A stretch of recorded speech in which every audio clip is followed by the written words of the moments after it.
हो, मी तारा. म्हणजे जो आकाशात चमकतो तो नाही तारा.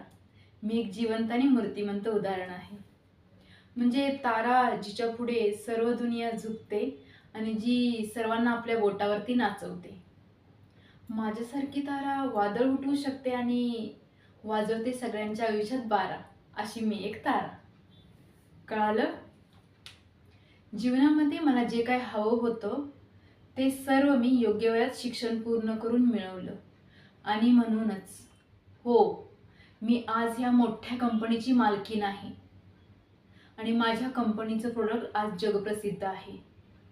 जगाच्या कोणत्याही कानाकोपऱ्यात गेला ना, तर तारा इंडस्ट्रीज हे नाव तुम्ही सहज शोधू शकाल. ज्या वेळेत लोक शिक्षण घेतात, त्या वेळेत मी शिक्षण पूर्ण केलं आणि ही इंटरनॅशनल कंपनी एस्टॅब्लिश केली. समजलं? त्यामुळं तुमच्यासारखे असे लोक ना माझ्या पायाचे तळवे चाटायला सदैव रेडी असतात. तुमचं काम झालं असेल तर तुम्ही जाऊ शकता.